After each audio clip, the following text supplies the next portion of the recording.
episode brought to you by Audible. Audibletrial.com/horrorvirgin for 30 days free and a book to get you started. For that book recommendation, we're going to recommend the book Jaws. But I get to say it. Oh, sorry. Jen is You going never to... even read the book.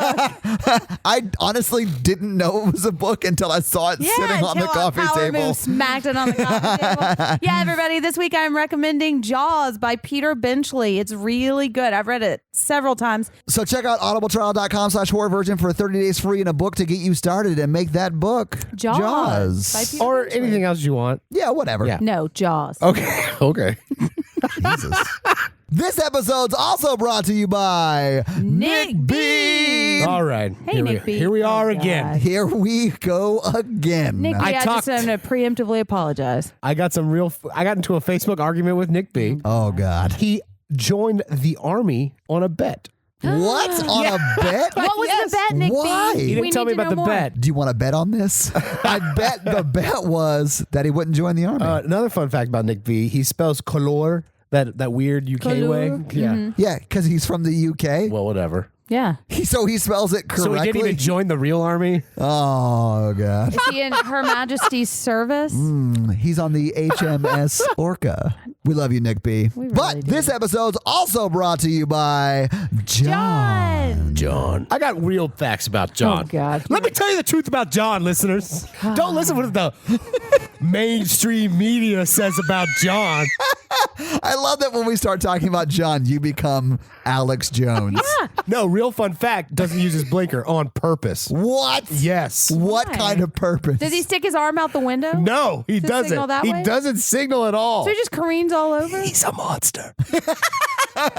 John? Listeners, look out for him. Start using your blinker, John. John could be around any corner. Guys, if you want your very own Patreon shout out, fun fact, and or just Mikey to be mad at you, go to patreon.com/horrorvirgin and sign up for one of our levels there. There's a lot of great levels. Some of them come free with Mikey hate. Check out the level you want, sign up there. And for those of you who can't afford to financially support us, just continue telling the people about the podcast. You guys are clearly doing that.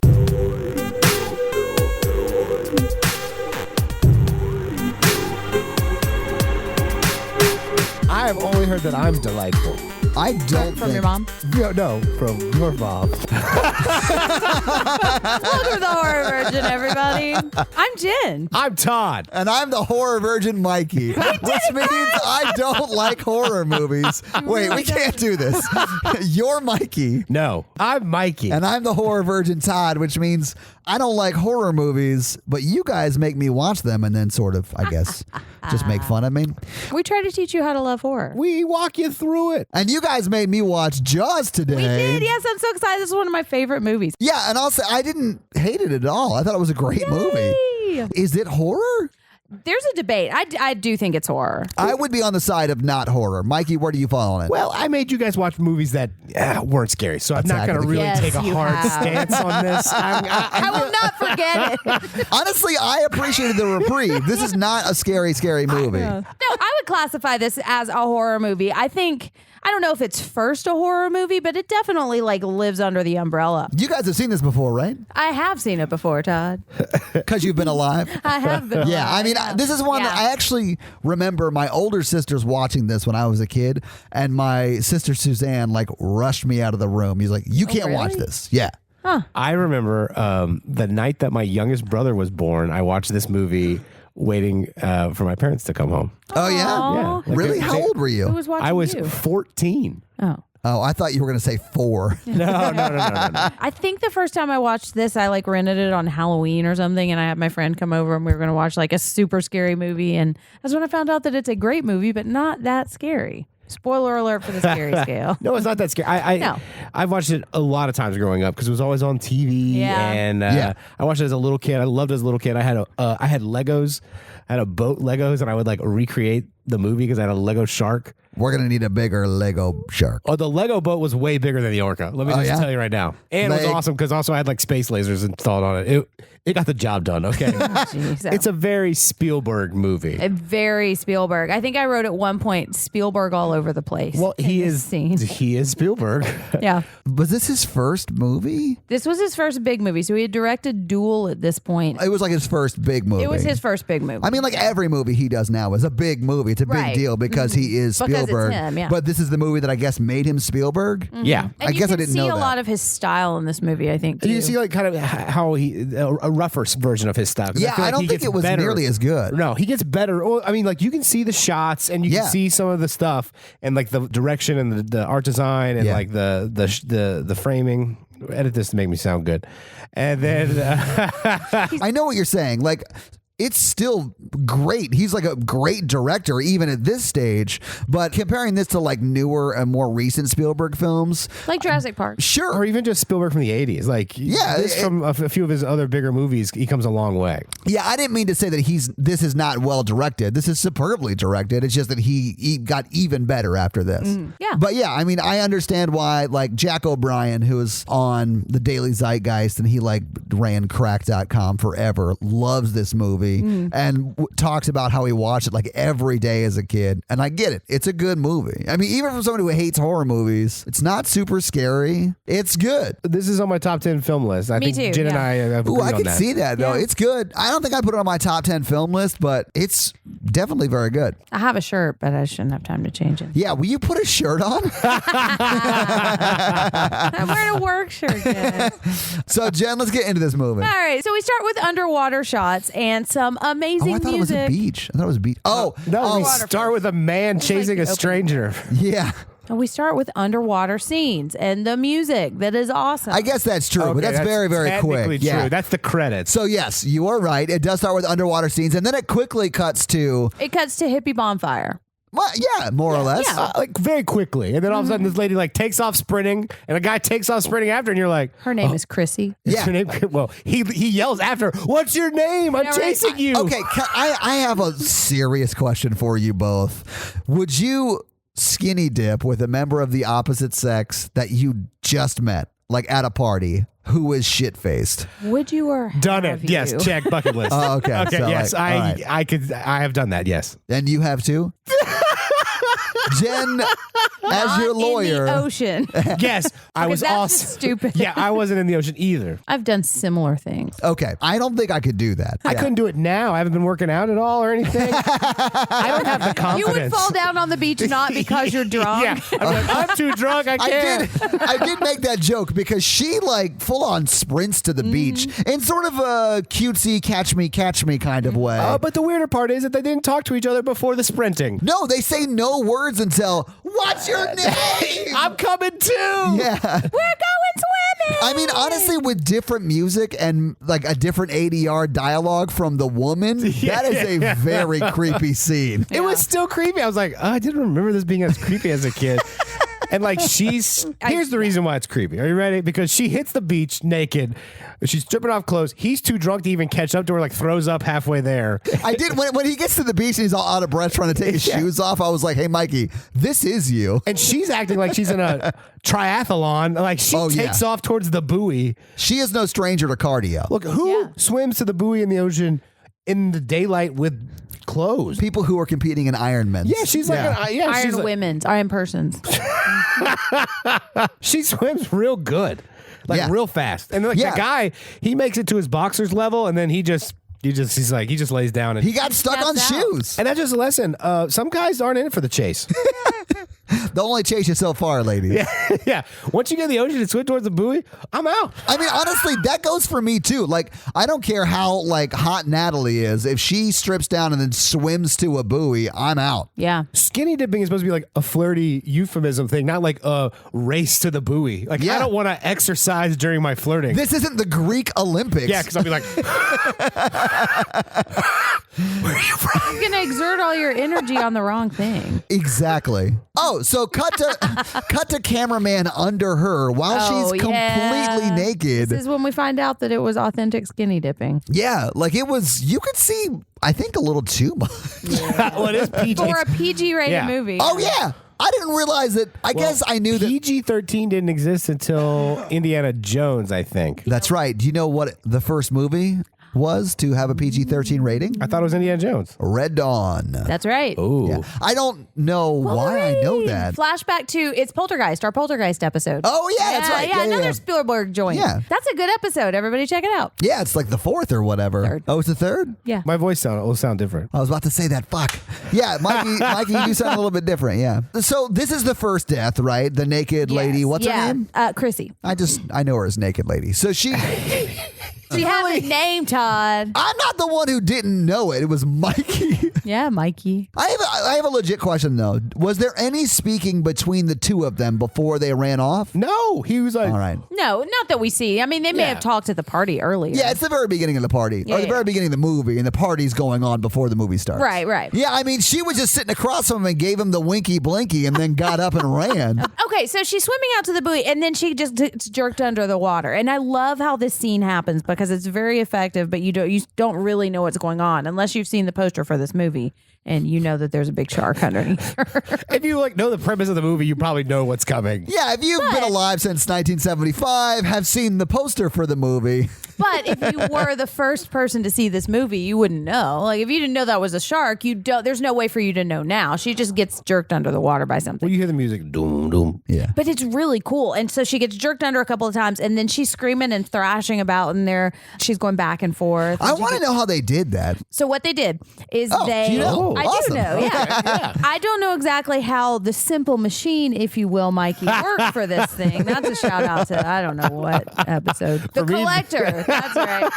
So anyways, they had a harness attached to her legs, or maybe just one of her legs, and they had two ropes pulling from either side, so they would just pull her back and forth. in the I water. guess that makes sense. Yeah, Yeah. and they didn't tell her when they were going to do it, so she's like for real screaming because she didn't know it was going to I happen. mean, man, that would terrify me because you Oh, don't yeah. have access Oh, yeah. to your legs and they're just pulling you around and like, Yeah. oh man. Like, because as she goes into the water the last time I think you see her, Mm-hmm. she's like screaming out as she's going down, which to me is terrifying. She screams out, "Please, God, help me!" It's Yeah. This scene is actually terrifying. Yeah, I really think this is is. actually one of the most terrifying parts of the whole movie. Mm-hmm. It's not the jump scariest part, but it's definitely the most like, oh my God. Yeah, what is it? It's really effective. Yeah, I think so, because too. I feel like you empathize with her so much. You know? Yeah. So that's the first scene. Like we immediately start with flirty, winky, blinky, chasey, runny, catch me, murder. Well, shark murder. Do you call it murder? Ocean murder. It's a shark, so I don't know. I mean, yeah, I don't know. The shark's trying not to die. It's just a shark standing in front of a girl wanting dinner. You blame the shark? Standing in his shark kitchen. You know. And then it cuts to Brody, right? Yeah. So, yeah, Chief Brody is waking up with his wife, Ellen Brody, and they're just kind of living their morning life and they're talking to each other. Yeah, for them, it's a normal day. They weren't at a beach party making winky, blinky eyes at each other. I know because they already did twice because they have two kids. I think they probably had sex more than twice. Wait, how to many make kids sure. do you have? Two. I honestly don't really know what they talk about in this scene. I'm not sure it don't really either. matters. I mean, Brody goes to his office, right? Yeah. I'll set the stage here.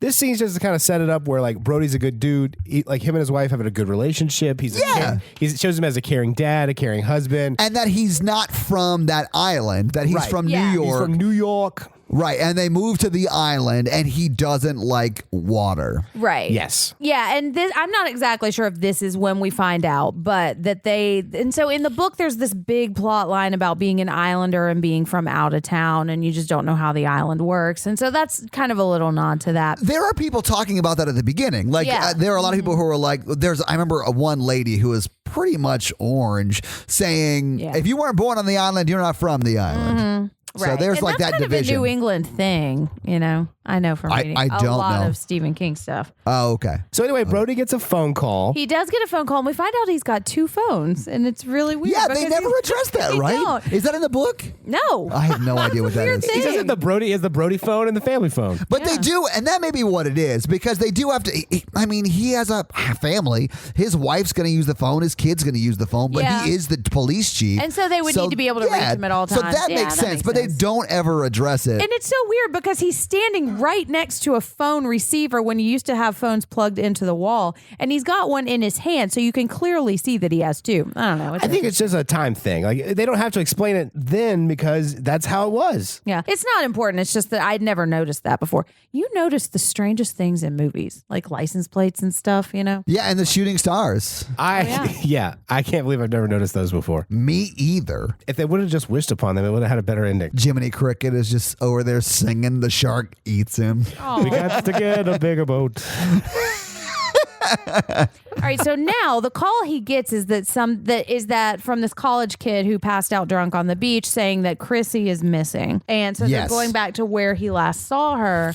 So they walk up, and it's like the deputy, I guess, spotted her first and is like calling them over to where he is. But he like has a whistle and keys in his hand, and he like drops them, and then is like, "Oh shucks, no one wants to play with me." Oh yeah, he's like moving the sand around with his hand. I was Yeah. like, They kicked my sandcastle over. It does look like that. I was Yeah. like, keep it professional, bro. Yeah. Yeah, there's a Lock it body up. over here. Yeah. I mean, Amity is a small town, and they haven't had a murder in like 25 years. Didn't he say something like that? This is technically not a murder. It's a shark murder. But they don't know for sure. It might be a boating accident. Yeah, but Yeah. technically it's maritime law, not. But this is when the college student finds out that he dodged a bullet because Chrissy definitely had crabs. Yeah, it's funny when you say it. It is funny. Did you see how fast I said it? It's called pacing. Yeah, because crabs are definitely crawling all around her body. They are. And we see like her fingers. But they don't know that it was a shark attack, right? So they just send her Right. body off to get looked at, or like a coroner I or think whatever. they do know because when they go back to the police precinct,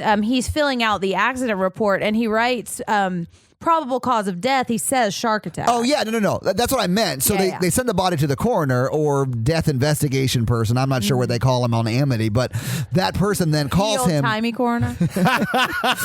THYME. He runs the ice cream shop because it's the same does. freezers. Yeah. Oh. Oh, gross. Anyway, so yeah, he gets a call. The only time you really see Brody in the office is during that scene. Yeah. And he's filling out the death certificate, I guess, Yeah. or just Or the like an incident accident report. But this is where he writes shark attack on the investigation report Yeah, or and whatever. he asks, "Where's the beaches closed sign?" Because And his instinct is, "This is probably a shark attack. We need to close the beaches." And Deputy Dumbass is like, we don't have Oh, those. what's a sign? All our Yeah. signs say McDonald's, and they're just on brick walls around town. I have a question at this point. Yeah. Like shark attacks are very rare, right? I think in Amity they are. Yeah. As Brody goes to the hardware store or whatever to buy paint We and didn't see him signs pay. and paintbrushes. I think he just flashed his badge all over He the walks. place. I need to commandeer your signs. Yeah, Give me your absolutely. blue paint. So he commandeers all the town's signs and then walks out of the hardware store and sees like his deputy driving up. Mm-hmm. And then he more or less steals the deputy's car and says, "Walk back with these signs." And make a bunch of signs that say beach is closed. Yeah. Hey. But don't you write them. Get Loretta to write them. Mm-hmm. Oh, did he say that? I don't know her name, but yes. He's like, I can't use my type. And she's like, no. Patriarchy. Or he knows that deputy can't spell shark That's true. beach closed. Also, like my handwriting is illegible, so My handwriting's horrible. And those signs we do see later are awesome. She did a great job making them. Mm-hmm. Brody commandeers his deputy's vehicle and drives away. He drives away because someone's like, all the Boy Scouts are doing their mile swim. That's right. And he's Yep. like, I gotta stop this. Yeah. As Brody drives away, the mayor sees him and then chases after him in his car. Yeah, and he goes up onto the what's Ferry. it called? The Ferry ferry, and Yeah. then the mayor Power Move drives onto the ferry, and like all of the town elders get out and just surround him. Yeah. they're like, "Hey, see, we hear you thinking about closing the beaches. See, Brody, you can't leave. All of the town elders are from Atlantic City. So Nucky Thompson gets out of the car with all of his minions and he walks over and is like, "You can't close the beach, see?" yeah, don't you see the anchors on my jacket? See, He is wearing anchors on his jacket, I which know. is insane to me. and so his jacket doesn't float away. Safety first. God. Yo, the mayor's blazer game was on point in this movie. was, man. Yeah. It really freaks me out when people wear blazers to the beach. Like, even in the movie, I'm just like, that's so hot. I can't even do a wedding in July. That's because you're afraid of commitment. I don't want to sweat on my own wedding. No, I get it. Future wife, we're doing a winter wedding. Future wife. Future wife. So they sort of pressure Brody into not closing the beach, saying Yeah. it was probably just It's a boating accident. and stuff like this has happened your first before. summer. But first they pull a power move and they say, this is a democracy, okay? You can't just close the beach Yeah. without a... Well, they literally say, on whose authority you're going to Yeah. close the beach. And he's like, I guess mine. yeah, he's like, well, he has kind of a power trip the whole movie. Where he's He like, does. I'm the chief of police. Yeah. Yeah. I mean, he is. Well, there's only one other guy. I'm the chief of that policeman. Yeah, it's like, Yeah. I'm the boss of Jim. But this is one of my favorite quotes from the movie. He says, "You yell shark, and we've got a panic on our hands on the 4th of July." That is the movie right there. Exactly. Well, yeah. that's the first half of the movie right there. dun, dun, dun. Yeah. And so then it immediately cuts to Alex Kittner, who's a little kid, talking to his mom about going into the water. And it's just like a day at the beach, and everybody is there. Brody did not close the beaches, but Some might say it's the last day at the beach for one of them. it's sad. It is really sad. So anyway, all these kids are like playing in the beach. You have exactly 10 minutes to swim, and I expect you to know when 10 minutes is and get out of the water by the 10 That minutes. Right. seems like unrealistic parenting expectations. So all the kids are playing in the water. Yeah. And Alex is on like this floaty float. Yeah. Yeah. And this weird guy comes over to talk to Chief Brody, and I love this because you just see his eyes poking over his shoulder. And his shoulder takes up conservatively 98.6% of the screen. Yeah, and it's not like a split screen, but his face, it's the perspective. You see his face real close, and then the other half are people like screaming and playing around in the water. So Yeah. Brody's watching the water, and then he thinks he sees a shark fin, but it's just this guy with a really bad hat. And I think his name might be Harry. Yeah. And he comes over and he sits next to Brody, and he's saying, "You don't even like the water, do you? I'm 1,000,000 years old." He is, but honestly, he was swimming. Like he's Oh, he staying in was. shape. Yeah. Dude, swimming is like a great way to stay in shape. Very low impact. Yeah. You can do it later in life like Harry did. Just don't do get it a in the better ocean, hat. man. That is some bad hat, Harry. Yeah, come on. And for those of you who don't know, that is where the name of the production company came from. You could tell that Brody is not happy the beach isn't closed. And Wait, he's that's a lot of really negatives. on high alert, and he's real nervous. Which comes back to bite him in the ass because, Actually, it 'Cause comes some back kid- to bite the kid's ass well, because he gets killed by fucking Jaws. So we Yeah. see Alex is on this raft, and he comes right up, and you see kind of him like turn the raft over, and so you can see the movement of a big thing. Yeah, in you see water, the shark turn over in the water, just roll over Yeah. on like top of the raft, and like the kid goes down, and he's like, whoa! And then blood spurting up too. Yeah, and it's it's nasty. big enough that people on the beach can see it too. yeah, I mean, everyone stands up and runs to go get their kids out of the beach. And then, because Alex got It eaten off the kind floaty of float. reminded me of musical chairs because all the parents came in to grab their children, and they all grabbed their children, and everybody's grabbing their children. And then, like 30 seconds later, there's just like one mom standing out there, and like she lost. This is the Chomp. saddest game of musical I chairs know. ever. So Alex Mothers comes out, like walks out past where all the kids and parents have taken their kids out of the water, and she's like, "Alex?" Yeah, and then we see the bloody chomped up raft float down. Yeah, because Alex, he lost the musical chairs. Alex game is on the of floaty life. float, and Jaws got his goaty goat. It's like, No, he's I on would. the floaty float, and he went down Jaws' throaty throat. Yeah, I'll allow it. absolutely. The joke arbiter has spoken. I'll allow it. So he is dead. I am thankful that we didn't have to watch her start screaming and crying, which undoubtedly happened. It cut away. Well, it's a movie. I don't want it to get that dark.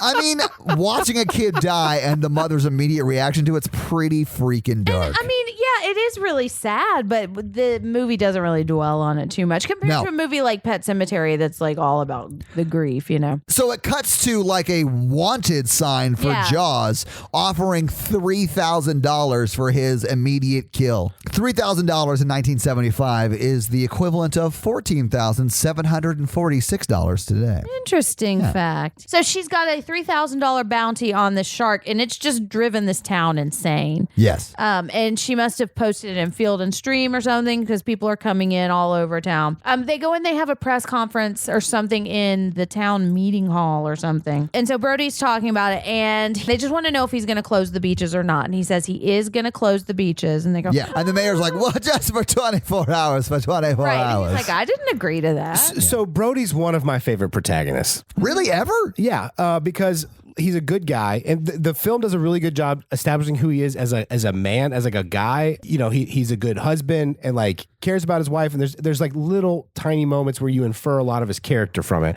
Also, it shows that like he really cares about people's lives. He takes his job very seriously. He's a professional. He wants to help. And then when he faces something he doesn't know about, he immediately calls for help, like the Oceanographic Institute. He talks about it here. He's like, I've called for a scientist to come out because I don't know what we're dealing with. I think we need to shut the beach. He's very serious. And then the mayor's like, oh, just for 24 hours. I just really like who he is as a character. And then I don't see how anyone would do anything differently put in those circumstances. Yeah, because I mean, I think you could give a lot of shit to Brody for not closing the beaches, but I mean, that's a legitimate concern because a town like that is going to make so much of their year's money off of like the 4th of July weekend or the summer. And it goes into a lot of detail about that in the book. I mean, he tries to shut down the beach. Yeah, the mayor shuts it. Immediately. The mayor shuts down his plans, and so even he doesn't like fight and like quit. He does the best he can in the circumstances. Well, here's what I do like about this, and we see this later when the widow comes up and smacks him and says, "You knew, and you still allowed the beaches to close." And I think somebody else would have said, "Nuh-uh, he's the one who made me open the beaches,"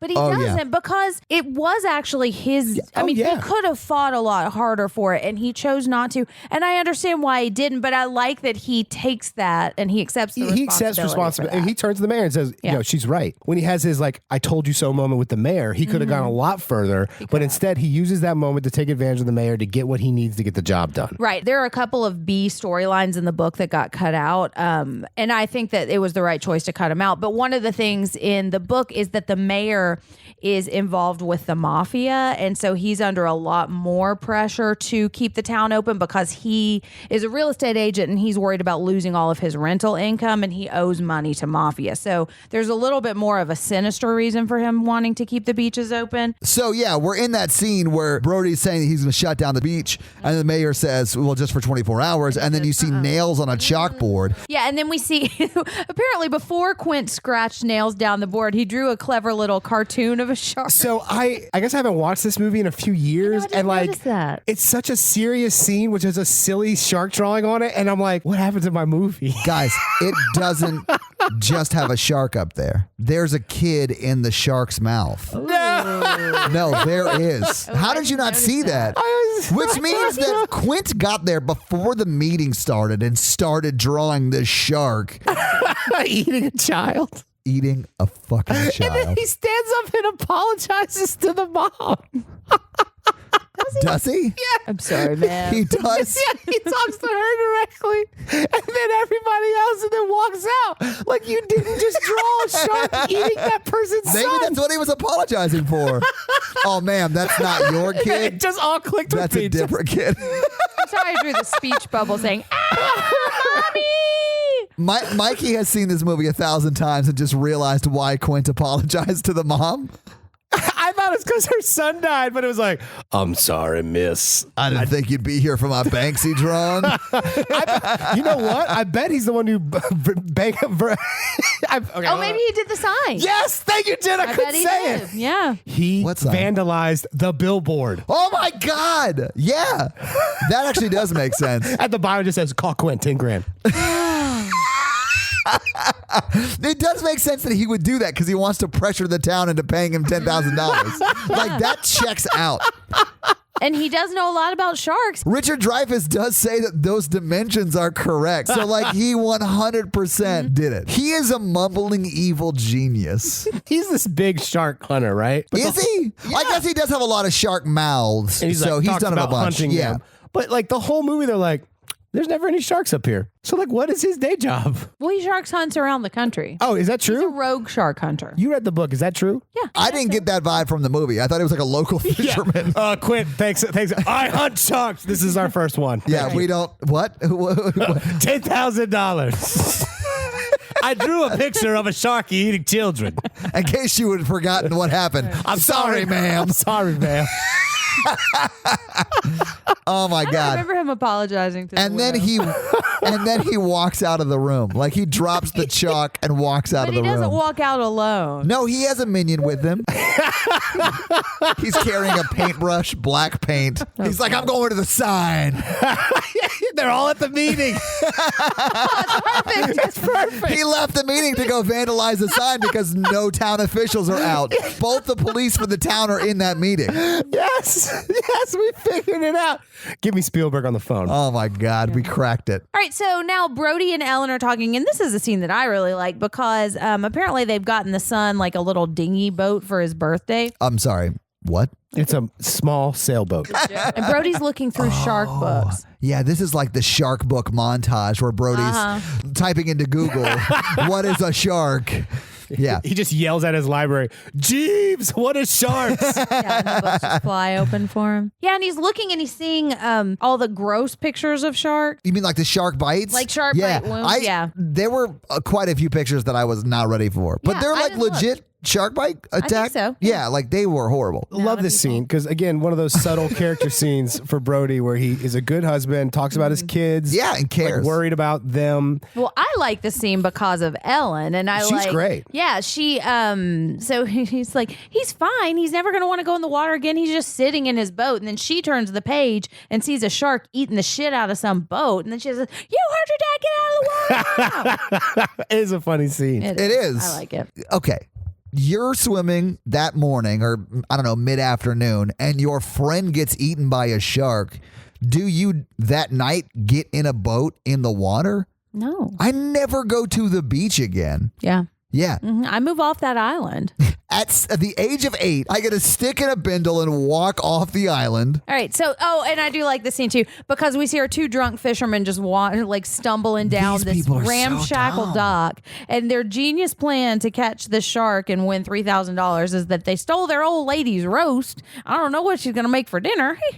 Think of how many roasts you can buy with $3,000. No, there's no way we'll die because this is the best plan ever. And Right. this dock is real strong. It is. I mean, I like a strong doc.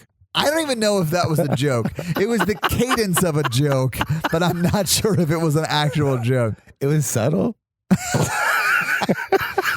So they've got a tire and a roast, and they just throw it into the Well, water. a was a chain tire? connects them. They're like shark It's fishing. like if you've ever fished, there's like a bobber lure. It's Yeah. like that, but with a tire and like a turkey roast. Yeah, they're shark fishermen with air quotes around those words. Well, and they're really drunk, and they're just sitting on the dock, and he's Yeah. like, "Can we go home yet?" But I love how they do this, and it kind of cuts back and forth between Brody looking at pictures of sharks. So eventually they see that the shark or something has taken this roast, and it starts to swim away with it and rips the edge of the dock off. like half of the dock. Yeah, and one of the local yokels falls into the water. And They like, both do. Yeah, trying to scramble Yeah. back on, and you see the end of the dock swimming away. And I love this. Well, one of the guys is because- stuck on the dock and pulled away. One's back at the regular dock, no, and one gets because pulled. then- You're both right because the guy who's further out is on that piece of dock, falls off, and it gets pulled a little bit Yeah, 'cause you maybe see he's that shot. swimming and But we're then like- he lets go of Yeah. it. Yeah, and I think it's genius because it's so many times you don't see the actual shark, but you see whatever the shark has in its mouth or whatever's attached to the shark.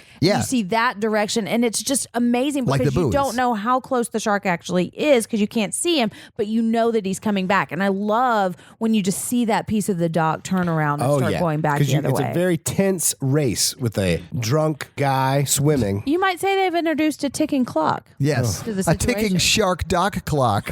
It's Shark Dock O'Clock. It is dock o'clock. Nailed it. So anyway, Oh my gosh! the guy who was closest to the shore but also fell in has climbed out, and the one who was further out swimming back. And this is like a pretty intense moment, even though they're bumbling and stupid. You don't want them to die. yokels. So the guy who's climbed up on the dock is trying to help his buddy out of the water, and the shark is getting closer, and he eventually does pull him out just in the nick of time. And then the pizza dock beaches right next to them, and then the guy Yeah. goes again. Can we go home now? Yeah. Do they ever name the shark? Jaws. I know his name is Jaws, but I don't think they ever refer No, to they him as don't. Jaws. That was We my call question. him Jaws. Yeah, so I was waiting for that to happen, and it just never happened. they don't. Which I don't think it needs to happen. I don't think It's so still a either. great movie and great name, but I just Well, there's wonder. only one who's really big and eating everybody, so it's just like that's There's the not shark. only one, actually, as we're about to find out, because there are lots of fishermen on the docks trying to catch the shark, and they're all just idiots. Yeah, well, they're like overcrowding boats, and they're just stupid. They're money hungry. Yeah. But this is where we meet. Hooper! Hooper is my favorite character in this movie, and I love Brody and I love Ellen, and I like pretty much everybody in this movie, but I just love Hooper. I don't know why. I love him too. Yeah, I think he's great. And I think all of them are great. Quint is, I think, the craziest character, and I like Quint a lot. You can't understand half of the shit he says, Yeah. but it's hilarious. I think like half of the shit he says is awesome. I'm not crazy about Quinn. Well, so Hooper, I think, is maybe Richard Dreyfuss's best role. I bet a lot of people would agree with you on that. Turns out he was young at one point. He has the grayest beard. Well, it's not And gray. chest hair. He's got taco meat. He doesn't have chest hair. Somebody said, "Do you have a sweater on?" But yeah, so he's got gray in his beard, and everyone's calling him young man the whole time. Because he's got a jaunty cap. Well, he pulls up in the dock with like a cheap boat, and then later on he's got an expensive boat, and I got kind of confused. Yeah, I don't know where the expensive boat came from. So all the fishermen are running around the dock because it's the wanted poster. They're trying to get $3,000. Yeah. There's like a bunch of, I don't want to say irresponsible people, but like But they're irresponsible. Yeah. And I love when Hooper's like, "Yeah, everybody on that boat's gonna die. Yeah. Bye." Bye. well, like one guy has dynamite strapped to him and stuff. It's very very rough. This is when we find out that they don't have the extra cops coming yet. That's not coming until the 4th of July. So it's just Brody and Deputy Sandcastle. I think that was a TV show, wasn't it? Oh, that was WC just Castle. My bad. I love Nathan Fillion. Nathan Basil, Nathan Fillion. Ooh, I have a thing for Nathan's apparently. I think you do. Nathan Fillion was in Firefly. What about Nathan Lane? Honestly, I love Nathan Yeah, Lane. I mean, have like- you seen The Birdcage? I love that It's movie. so good. Anyway, if you're out there listening and you're named Nathan, I will fuck you. That's a T-shirt.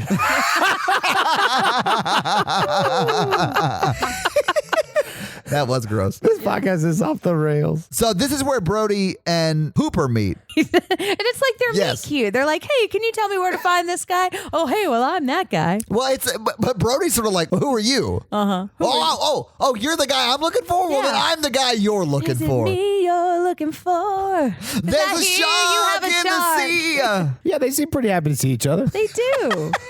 So then I wrote, "Dumb fishermen are terrible," because there's like 9 boats in the water and they're all barely not running into each other, just dumping chum and throwing dynamite in the water. And it's ridiculous. And you might as well have yakety sax playing underneath. Yeah, if you sped it up a little bit and played yakety sax, Yeah. everything would make And they're all sense. yelling at each other. Yeah, well, they're chumming each other's waters or whatever that Yeah. guy says. Yeah, they are. There's a cute lad. Oh, gross. There's a cute yellow lad that looked like Macy on one of the boats. Yeah, if you're hunting sharks, don't overload a boat and then take your dog with you. Yeah. All right. So now Hooper comes in and does the shark topsy on the shark. And he. Oh, yeah. And I love how the scene goes out because you can tell that he's still trying to be businesslike, but is very upset because he's like, "I need some water." He does a great job in this scene. Yeah. Well, honestly, he's acting this out, and you don't see really anything that he's describing Right. until like the very end of what I guess he would consider the examination, Mm-hmm. and you see like an arm that's like bitten off or whatever,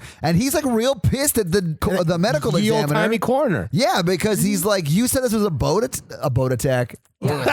You said this was a boat attack? It boat clearly attack, wasn't. yeah. It was, a was a shark shark, attack. and You're a big insane. one. Yeah, it was a Yeah. huge effing shark. There's no propeller, any of that shit. And this humanizes Hooper because he gets kind of sick and nauseous. Yeah. And he gets upset that the shark killed this lady. I mean, But he handles his shit. Like, Yeah. he doesn't lose control of the situation. and honestly, like, he's a shark expert. He may not have seen a lot of freshly eaten people. Yeah. So that's probably a relatively new experience. Mikey, stop laughing.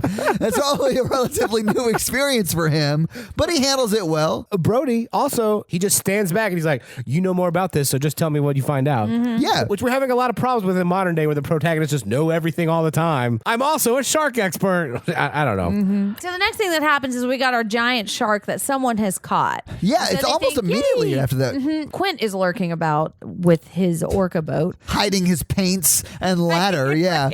He's waiting starting to escape when everybody is fixated on the shark. That's what so it they is. don't see him getting away. But like, there's like a reporter guy there who's trying to get a picture of everyone who captured the shark, and Yeah. the police chief. They want Brody in the picture, And and it's a big shark. it's a decent size. Yeah, it's a pretty big shark. And Brody's really excited. He's like, hooray, I didn't ruin summer. if you're a police chief and you're not a shark expert, you're like, a shark was killing people. They killed a shark, and sharks are rare here. Right, Odds are exactly. that's the shark that was killing people. And I think he's more excited that no one else will be killed. Not, Yeah, me not too. the summer. Oh, yeah. Yeah, I think so too. But also that summer can continue. The town is saved, financially and physically. Like, But luckily, that makes sense. But luckily, they do have a shark expert there, and he immediately Yeah. goes over and starts measuring the bite He doesn't radius. give a fuck about the camera. I know. I love that. I do too. Oh, yeah. and then like the other people are like, "What kind of shark is this?" And he's Yeah. like, "It's a tiger shark." The guy's like, "What?" And He then- actually sounds just like that, which is concerning. He sounds like Baloo from the Jungle Book. Like he sounds like a cartoon character. Look for those shark necessities. But yeah, but Hooper's like got like a measuring tape out and is measuring the mouth, and he's like, "Psst, that ain't the shark, dog." And Brody's like, "What?" Yeah. But what he says too, because he's like, it probably is the shark. It's a man eater, isn't extremely rare, but the thing is, the bite radius is different. So I don't think this is Yeah. the shark that killed this body I just examined seconds ago. So what I want to do, I don't give a fuck about all these people or cameras. I want to cut this shark open right here. And this is when I think the mayor does make a good point. Mayor does. This is his Yeah. first and only good I was point about in to the say, movie. this is the only time he speaks any kind of sense. Right. Yeah. He like No. leans over their shoulders, like he overhears the conversation. He's like, "We're not cutting open that shark and have that little boy's remains spill out on the dock, okay, Yeah. people?" And they're like, "Oh yeah." Yeah, Oh, common good call. decency. I forgot. Good call, Anchor Blazer. Right, exactly. But they also do kind of posit the theory or the fact that sharks' digestive tracks are slow. Yeah. So until probably still. Yeah, still the be in boy there. would still be as in there. Sad as that and Yeah. gross. Yeah, as so's that mine. is. So like, So he says, and I don't want this little boy's remains to spill out. And then look up, and there's mom widow. oh yeah, and she slaps him. She like does, walk up yeah. home cocks him. she's dressed in black. Well, yeah, she's in mourning, Mikey. Yeah. She's not a monster. Yeah, but like people don't do that, right? They probably did back then. Yeah, I would. Well, you're wearing all black right now, so I just like guess. wearing all black because kind of evil. And we talk. She's blaming Brody, and Brody takes it, Yeah. even though I think it's the mayor's fault, not It is his. the But mayor's yeah, fault, yeah. But again, I mean, he's the one who is in charge of making the decision. I don't think he is because he makes a decision and then he gets overruled That's twice. true. That's true. Yeah, Brody just does the best he can with the situation. Yeah. Okay, and then this is the give us a kiss scene, and I do really like this scene. This is one of my favorite scenes. Yeah, because he's sitting at the dinner table with his kid and he's like, Super stressed, Yeah, I could just having a bad day. sipping on bourbon. Yeah, he's drinking. The kid's drinking a White Russian next to him, right? And the kid is just mirroring everything he does. And I'm not sure if Brody notices that he's doing that, so he starts playing with them. Yeah, and then- I think Brody's lost in his thoughts. He's Yeah. very worried. He's not really present in the moment, and then he notices that any movement he makes, his kid's doing. It's a very cute thing, so he starts doing movements to make his kid do it, and then it culminates in him asking for the kid to kiss him, and he's Yeah. just because I need it. Yeah. Just give us a kiss. Yeah, it's It is a really sweet, touching moment. So, fun fact about this scene and kind of just how the script went. So, they had the basic script that Peter Benchley adapted, and then Steven Spielberg hired someone to kind of make the characters more likable because he thought the characters as written weren't very likable. So And he like punched up the script, I guess? Yeah. Okay. But so a lot of what they did was they would rewrite the script at night over dinner, Oh. the script for the next day. And so what happened was Brody was just hanging with this kid, and the kid was mirroring him, and so that kind of was just something that Oh, that's they cool. noticed happen, and they incorporated it into That's the thing. awesome. But yeah, it's a nice scene. It's not one of my favorites, but it is one that a lot It of is a people touching love. moment. And it's a very humanizing thing Yeah. for Brody, and just kind of you can see the weight of all of this on him. It shows the connection to his kids, and his kids are in jeopardy a little bit later. Not specifically that one, but Yeah. it shows he really cares about his family. And does, it yeah. just kind of shows that he carries the world on his shoulders too. Yeah.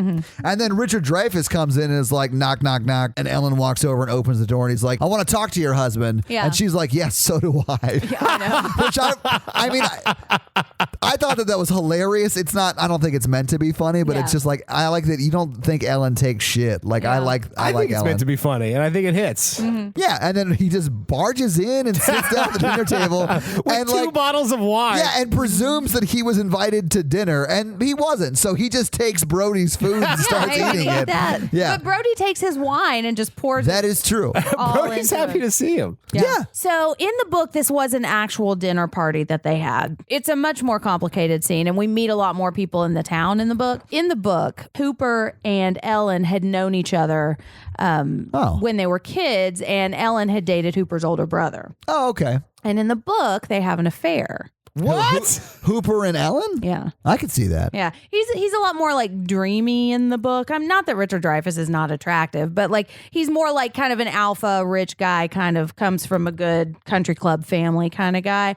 And so there's a whole like plot line about how Ellen was in that. She was more one of the visitor people, not one of the townies, and she kind of misses that life because now she's married to the police chief, and so she's kind of trying to reclaim it. And it's really well done in the book, I think. So you think she's justified in cheating on Brody? No, I don't think so. But I think they present her as a well-rounded character, so I understand why she does it. It's just interesting. I don't think you need it in the movie, and I'm okay with them having taken it out. And the reason that they took it out is because they wanted the camaraderie on the Orca to be more natural, and they didn't want that tension to be there. You know.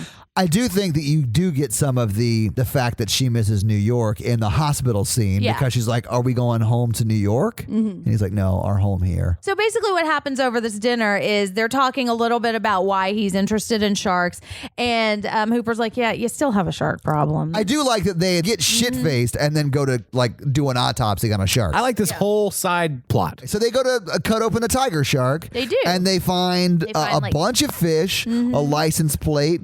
And so Brody's standing back. All this white stuff comes out of the shark. Yeah, Before they cut it open, they're talking about how it's territorial, and so removing the food supply would actually help the shark move on. the food supply being the people at the beach. Exactly. Yeah. And as long as there are people in the water that the shark can eat, there's no reason for the shark to move anywhere else. And this is also where Hooper explains that a person in the water is pretty much like catnip for sharks. Exactly. Yeah. And they think that they're seals. So they cut open the shark. They find a bunch of fish, license plates, a can, whatever. Yeah, but they don't find Right. little boy. Or any human parts at all. Brody's drinking like 20 feet back with his hands on his knees, like, oh. He's like, "You're gross. I can't believe you're doing this." And then Hooper's like, "Hey, we're going to go see if we can catch this shark tonight." Yeah. Yeah, And Brody's like, no. "I'm not drunk enough to do that." And Hooper's like, "Nah, you actually are drunk enough. We should go boat." That's when we find out that Brody wanted to get out of the city. Cool. He just kind of wanted to save her life for his family. Yeah, sure. All right. And then we find out that Hooper's rich. Yeah, because the boat has like, it's tricked out. It's like a yacht. Yeah.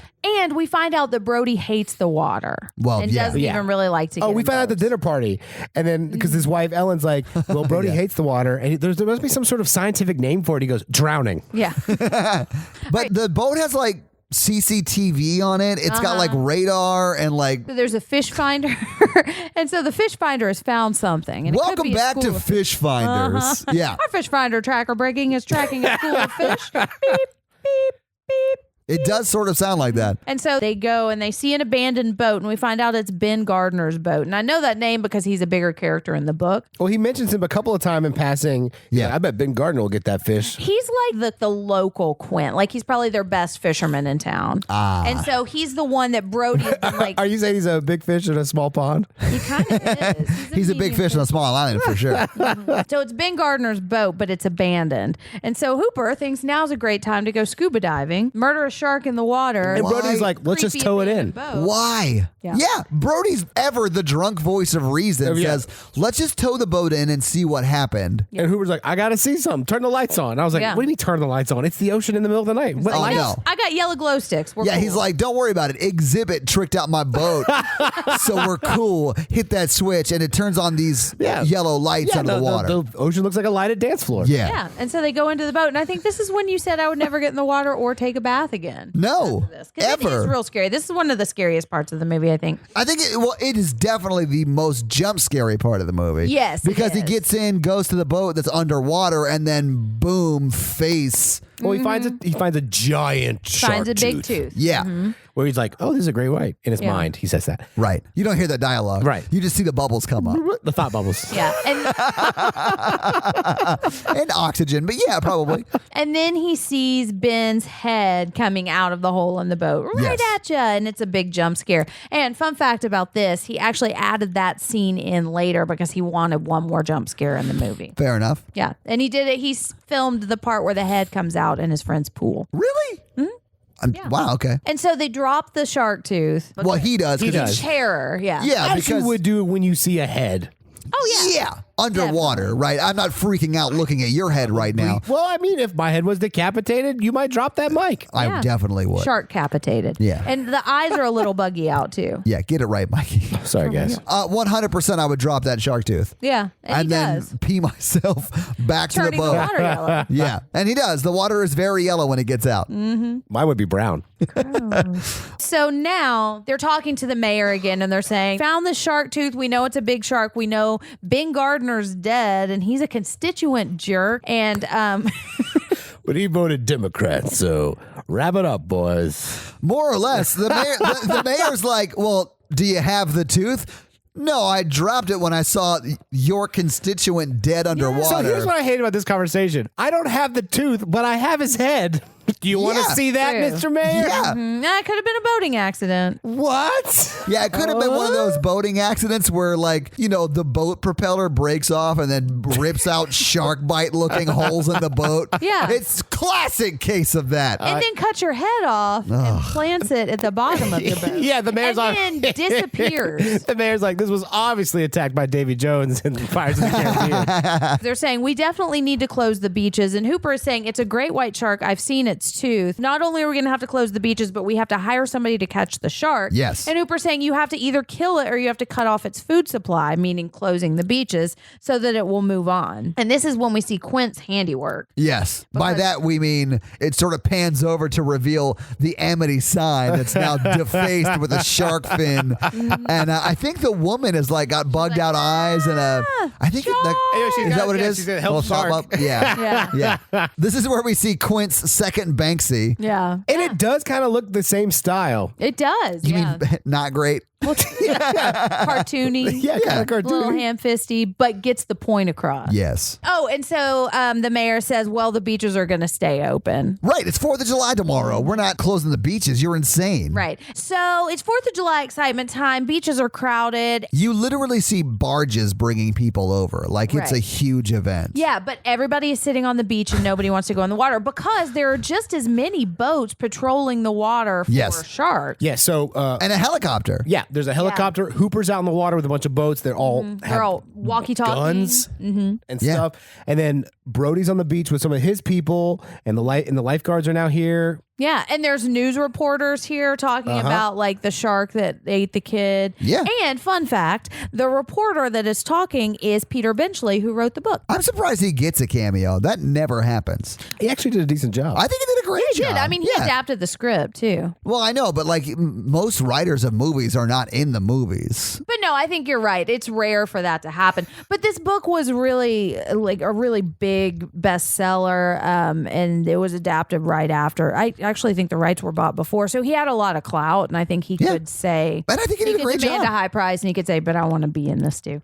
Yeah, I mean, I think he did a great job. I mean, he's playing a reporter, so it's not like a super like deep character, but he does a good job with it. All right, so now Michael is going to swim in the pond. He says who is it's for Michael? babies. Michael is the older son. The oldest son has his dinghy, and him and his group of friends are going to put in the ocean. And then his dad's like, "Hey, can you put that in the pond because the killer shark or whatever?" And he's like, "Dad, that's for old ladies." And he's like, "Do it for your old man." Yeah, and he does. He's a good kid. He does, But yeah. okay, so I thought ponds were like not a part of the ocean, and so it can't be a real pond. No, I no, think it's like an offshoot. Yeah. It's like a lagoon. Yeah. like the bay side. Yeah. Uh-huh. Which makes sense. There's a but- bridge between the ocean and that, and it's like calmer water and stuff. Yeah. The kiddie pool of the ocean. Well, because they expect the shark, if it's gonna come, to be on ocean side, right? Right. Not in the lagoon area. But because they were referring to it as a pond, I was like, okay, so that kid's just safe because the shark can't get into a legit pond. He But could not safe jump from strange over a men. bridge. Yeah, I mean, You can't like Free Willy into the pond. but we do see eventually as the mayor walks up and talks to like this family, Oh. and he's like, "Hey, why don't you guys go swim?" And he's wearing a full suit. The other guy's like, I just put on some sunscreen and you're like really creeping I mean, me but out. clearly he just doesn't want to get in the water because of the sharks rumors, right? Yeah. Rumors, like most people who live guess there it's not watch rumor. people die. I guess it's not a rumor. You're right. Yeah. Yeah. So he shames this man into putting his family in jeopardy. And then he gets up and grabs his kids, and his wife grabs the kids' hands and walk into the water, and they look terrified. The They wife do. is so terrified. Yeah, she's like, my children, we're all gonna get eaten by sharks. And like, if I was the dad, I'd be like, you guys stay here. I'll get in to appease the mayor, but I don't want. And then they don't just I stay wouldn't in. get in. They're not just like knee high. No. They like go in. And then as soon as they go in, everybody just runs in. Yeah, And so lemmings. then we see, a shark fin, and everybody screams and starts freaking Yeah. out and running. People are out. getting trampled and Like, everything. 7 and people die. Yeah, well, I don't know if it goes that far, but there is someone who's like passing on the beach, and Brody comes over like, give him air, give him air. Yeah. But then we find out that shark fin was actually just a red herring. It is, yeah, and I like how that's this nice. happens Nailed because it. it's He's red herring is a fish. The red herring is a fish. Welcome to the conversation. Yeah. and so the kid, it's 2 kids. I haven't done that in a while. I know. Right. But so it's the 2 little kids. And I love how this happens because they just turn around and they're scared of shit because there's like 9,000 guns pointing right at them. Yeah. And then he looks over and he goes, he did it. He talked me He into made it. me Just do it. sells his kids. Hot take. Out. I think Quint sent those kids in. I think so too. It's Quint's I little mean, bird. this whole thing has been a shakedown. Yeah. So he is trying to get them to pay his money. A sharky shake. A sharky shakedown. Do you think Quint led the shark to Amityville to There is a reading of this movie where Quint brings about his own destruction trying to shake down a town in a sharky shakedown. Yeah, absolutely. So all the people get trampled during the panic, and then Brody's trying to help them, and then all of a sudden you hear a shark. It's going into the pond, and Brody's like, "What now? What now? Well, it's like it's not on the main beach where you hear that because it's like an artist who's painting and like 2 kids over there, and then you see her yelling shark, and then you see Brody's kid Mikey, Yeah. not Pod Mikey, yeah, but yeah, kid yeah. Mikey, and he's like on his boat with his friends, and they're like arguing over a knot or something. Oh, then this creepy adult dude- man orbs up on them and says, "Hey, do you kids need some help?" He's like, "Hey, I'm sure he's just free a nice candy on my dinghy." And then the I Here's a have creepy- to say the word gross because the listeners can't see my face. Well, yeah, well, let's go back and like replay the scene. The kids were like, "No, dude, we don't need help," and he's like, "Are you sure you don't need help?" And he's, then- like, paddling closer. Yeah. And then the shark, also hero of this movie, saves them. Yeah, he ate that pedophile. Yeah. I'm sure he's just a kind gentleman trying to teach them how to tie some knots. That's how they convince you that they're good people. And that man in that dinghy, John Wayne Gacy. But you see more of like the full size of the shark in this scene because it goes Yeah. under the bridge. You're like, that is a huge shark. It is I a think big this shark. might be the first time you actually see the shark at yeah. all. Oh, I think you're right. Yeah, Oh, no, you other see it a than little just bit when it when- kills the little boy. But I feel like that's not clear enough to really see what it is. I think it is the first time you see the shark. Although I do know from the book that guy who like rode up on them in the dinghy is a pedophile. It's in the book. It goes into a lot of detail Yeah. about that. Yeah. Yeah. The FBI was Did on you the learn case. that? You talked about that a lot in our book club meeting about this, right? I don't really read. I would love a good podcast that's just about you showing up to book clubs and pretending you read the book. That's not a podcast so much as just me getting beat up with people with books. Yeah, who are wine drunk. So the shark starts eating the pedophile guy, and then The shark starts eating the guy in the red boat. Yes. yeah, whatever. And Yeah, pedophile guy, Mikey like and you his said. friends fall out. Mikey watches the guy very intently get very eaten, and it's very Oh, yeah. graphic. Blood splurts everywhere. We see his leg face- drift to the bottom of the Oh lagoon. yeah, he doesn't have a leg to swim on. But Mikey is like legit in shock. He's very terrified. His friends have to drag him out of the water. Brody runs up. And he drags him out, but we see his feet too. Right. So we know it wasn't his leg. It Right. was maybe pedophile's leg. that It was to the Peter. bottom. It was Peter's leg. Peter File, you know him. He was the guy in the boat. That guy. I hear he's okay. He was getting real close to the kids. I didn't like it. You guys say I project stuff onto Hey, I just read the book, man. But he's okay. And so the next thing we see is him in the hospital. He's just in shock. He's just going to stay overnight. Mom's going to bring his cars. It's going to be fine. And she wants to go back to New York because there aren't sharks in New York. Yeah, this is like what I think is the nod to the book of her missing New York. Yeah. So everybody's in the hospital, including the mayor, and the mayor's all frazzly too. And so then Brody like walks him over behind the curtain and makes him sign the order to hire. I like this because you can tell Brody is pissed. Yeah, he's had enough of the mayor's shit about closing the beaches or not closing the beaches. He says, "What are you doing? You're the mayor of Shark City." And how many people, I think he says that, right? Yeah. How many people have died at this point? Like 4 or 5, right? At this point have died. Yeah. Many more possibly could have died. Yeah, they're like, you're paying Quint. And He's he like, doesn't- sign this form. And he doesn't really argue with him too, because he's like, "Look, my kids were on that beach too." Yeah, I mean, I think at this point the mayor's bought in on it. Yeah. So at this point in the book, like once he signs this order, he moves out of town, like I think on the run from the mob. Does he resign? Right? He's really with the mob? Yeah, he's like owes money to a loan shark. What? No. I don't remember exactly what it is, but yeah, that's why he's so because he's a real estate agent. He doesn't want to lose his summer rentals because he owes a lot of money to the mafia. Yeah. That makes sense. Yeah, I gotcha. And so now we're talking to Quint and they're hiring him and he's like boiling his shark jaws to decorate his shark house. Because it's, like all over his shack or whatever he has Yeah. Yeah, is it's a shark shack. mouths. Yeah. The Shark Shack. If you see a boiled shark at the side of the house, you gotta get on down to the Shark Shack. That's like a commercial for a seafood restaurant. But this is where they all decide to go out together. And it Yeah. seems like Quint is not on board. No, he doesn't like Hooper. Hooper tries to do some kind of not audition for him, but he shames him and says, "You got city hands, boys." And I then mean, just he starts nails the singing not something. audition. He does, yeah. He gives Hooper so much shit about He wanting to does. go on that boat. And then Brody's like, well, I'm paying for this. So I'm just going to go. Is that cool? And he's like, yeah. Okay. Yeah. He like likes Brody for some I reason. don't think he Got a likes gun on Brody. you. You seem like a man. Yeah. Yeah. But I mean, I don't know. Hooper is seen as the young, like college rich kid. And I sort of understand why Quint is like, you haven't done shit. You're a rich man's son. Yeah. It's completely unjustified, but I sort of buy that Quint believes that, if that makes sense. Well, and I also think that he looks at Hooper as somebody who leans too much on technology, and he's like a real salt of the earth fisherman guy. He's a real Ahab. Like, I smell fish. Yeah. I don't understand. No, he just starts saying words, and then he just sings the song. He's mumbling half of the movie. He's drunk the whole movie. Yeah, I love Quint, but I don't understand half He of what is he our says. Aqua McCready. He is an Aqua McCready, about 10 years older. Yeah. So apparently he and Richard Dreyfuss did not get along on the set at all. And so, like Robert Shaw That was kind came of a dick to across, him. yeah. Yeah. Apparently Robert Shaw liked to drink a lot on the set and also would run off to Canada whenever he could to avoid some kind of tax issues or something. I like Robert Shaw.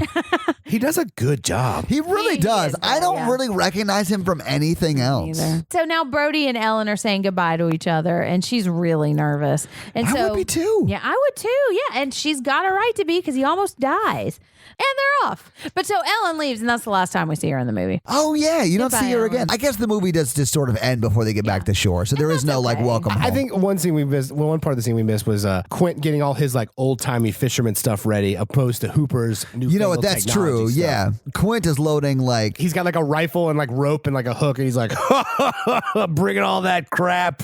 All Yeah. you need is this. Okay, so they're off, and they're dumping chum in the water, and Martin dumps the cage over, and they're talking about, oh, those are tanks of compressed air that might blow up. Winky Wanky blanky. blanky, yeah. I actually did say because they show You the did. tanks a few times and like linger on those shots. Yeah, you So didn't say it at this point, but you did say it. No. It was It was like the next time you're like, what's up with these oxygen tanks? And then Brody pulled the wrong knot, which spilled him. So they both yell at him, and he's like, I'm sorry, guys. I'll I go just back won't to the. touch anything. I'm sorry. But this is when they start to reel him in on the big fishing pole. He ends up cutting the line or biting through. No, the the line. shark bites through the steel part of the line. Right. And this whole time, Hooper's been like, "That's not the shark. That's like a tuna or a marlin or something." Yeah. I know. I got all my city knowledge. I know what sharks do. I got science to explain sharks. And Quint's like, "No. I think this is a shark, and I think he's smart." And so this is when we kind of see the dichotomy between Quint and Hooper start to come out. Yeah. And it turns out it was. I mean, I guess we don't ever know for sure if it was the shark, but It we was a assume shark. it Yeah, it was. was- Yeah,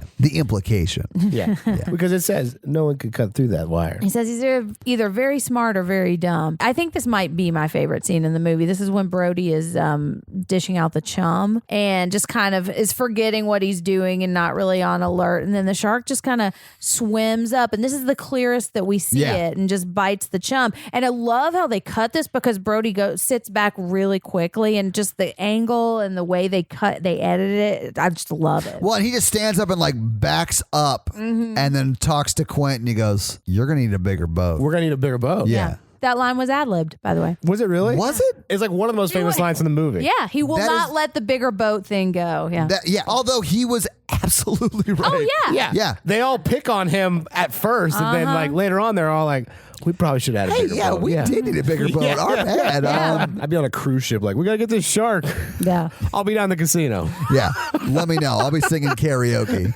Sweet Jazzy Fish, ba ba ba. I bet Quinn never tasted so good. So good. So good. Chomp, chomp, chomp. I'm in the Yeah. conga line. I'm just like, what are we doing out here? Quint and you were drinking in the bar. All right, so now Jaws is circling, and this is when they start to Yeah. pull the barrels out, and I love the barrels too.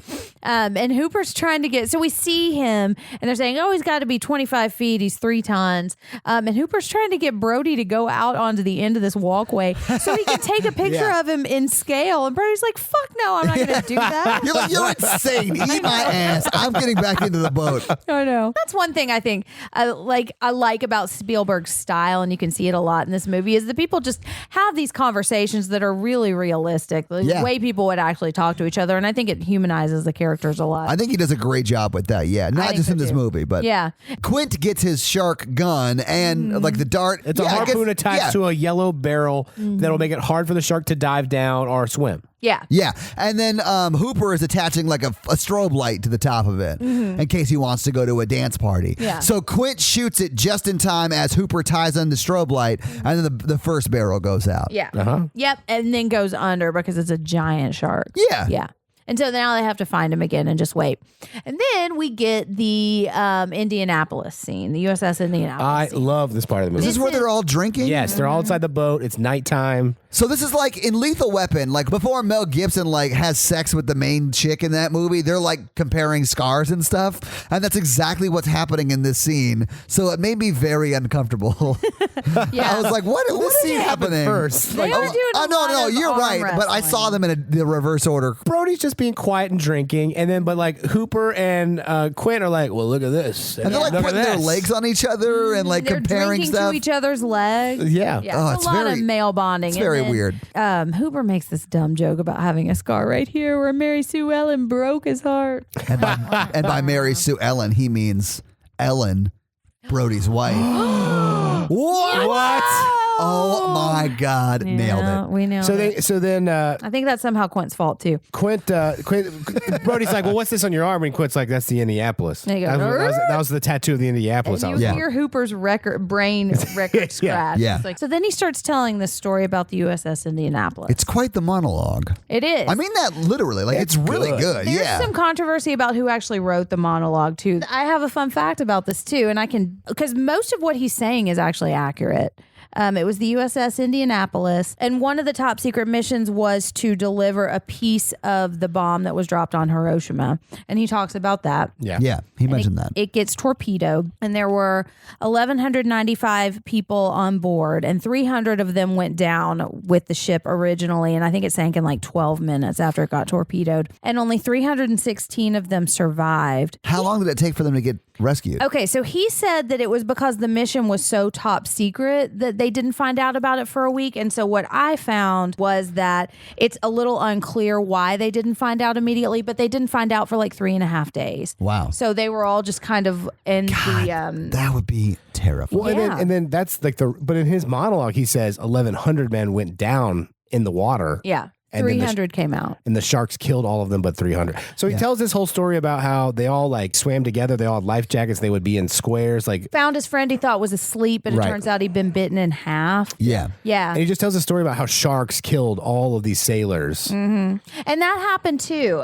They said the 4 things that got them was dehydration, Yeah. exposure, saltwater poisoning, which I just learned was a thing, and sharks. I mean, they can't really know for sure, but they said there was probably oceanic white tip sharks and tiger sharks. Yeah. For Quint, this is before therapy was popular. Right. So instead, he dedicated his life to killing as many sharks as possible. Yeah. And never wearing life vests again. Yeah. Right. But this story is a horror movie. Like, It is. someone needs to make that a horror movie. There was they definitely do. There was a Shark Week special on this, and I think it was an hour or too long, and it was well done. And the way he describes it is in great detail, and there's a lot of emotion in his voice, and they're drinking, and the other two guys are like glued in, and then like you really just get the first insight to like what true Quint is like. Yeah, Right. it's a And great there's- monologue. I'm going to link some of this because there's more, like, apparently the rescue was just nuts, and there was like a plane involved, and they were trying, and I think Well, he mentions this a little he bit. says in his monologue that the plane has to make a bunch of trips, and that was the scariest part to see if he would even make it on the plane. Yeah.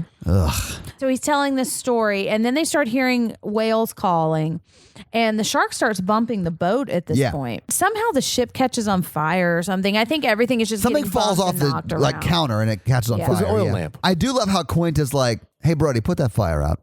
Like he's like doesn't And care. Brody's panicking and like, Yeah, Quint is too drunk to care about anything, though. That's my point. I think Well, it's yeah. hilarious. And I just kept writing barrel is back because we see the barrel pop up. And There's now a we lot see of the that, shark's though. mouth. Yeah. There is. And then the shark goes under the boat and they're trying to grab the barrel back, and the shark almost comes up and bites them because I guess they forgot that the shark can swim and bite them if they're hanging well, over as the I explained to boat. Todd later, they're trying to attach the boat, Well, I the see barrel that. to the boat. Yeah, you so they see can that later. Drag the shark. Well, and they're not able to this time attach the shark to the Right. boat. And this is all Quint's method of hunting and killing the Yeah. shark. He wants to go it on his own because Brody tries to call the Coast Guard, rightly so, and then Quint goes and smashes the shit out of the CB radio. This is the part that's more like a horror movie when someone just makes a real terrible decision. Yeah, I it don't- dooms him. I don't understand this Well, he's at the one all. that pays the price. Very Captain Ahab. It is very Ahab. This is my shark to kill. Well, you can see Quint getting more unhinged as he goes and learns that the shark is smarter and smarter and stronger and stronger. Yeah. And he's like, this is it. This is the alpha shark. Yeah. So they eventually do shoot another barrel into it, though. Mm-hmm. So now it's a 2-barrel shark. And they're trying to tie the barrels to the boat. But they actually do this time.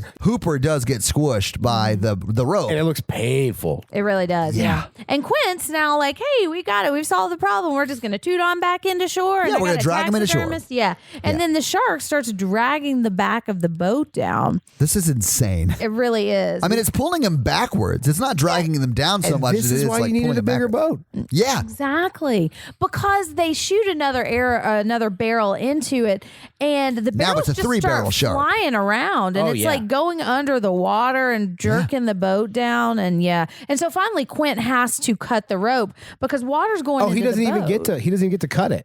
He doesn't. No, the gets a shark big pulls. machete. He does get a big machete, but it rips the The cleats. shark pulls the cleats out before he even gets to cut it. And then that's why he takes the machete and slams it into the side of the boat, which comes back into play as he's getting eaten because he grabs it and starts stabbing the shark with it. It's shark shadowing. Yeah. Yeah. He does go under the boat though and causes a big wave that kind of rocks the boat a bunch.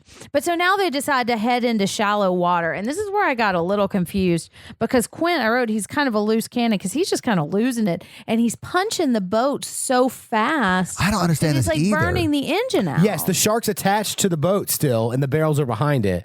They're pulling the shark to the shallow waters, but then Hooper's like, "Don't put that much in the engine," and then Quint just goes nuts and goes full I throttle. don't think he is attached to the boat. I think He's just chasing the boat. Yeah. Yeah, he's just chasing the boat, and Quint is like going full steam ahead, and he blows up the engine. Literally, the engine explodes. Yeah, the boat kind of explodes and Yeah. then starts flooding with water. And then the barrels go down. Duh. And so now Quint's like, hey, Hooper, why don't you tell me about that shark tank? What's up with those shark harpoons? Yeah. Because now they don't know what to do. Yeah, Quint finally has that moment where like, okay, my methods didn't work, and the shark escaped, Or and it's still Hubris. hunting us. yeah, so or he's just like, I'm gonna give you to the shark because I don't want to deal with your shit. And I know the shark cage plan is not gonna work, but I want to just deal don't with want to you. hear I told you so from you. Yeah. Brody's like, what? What's the plan?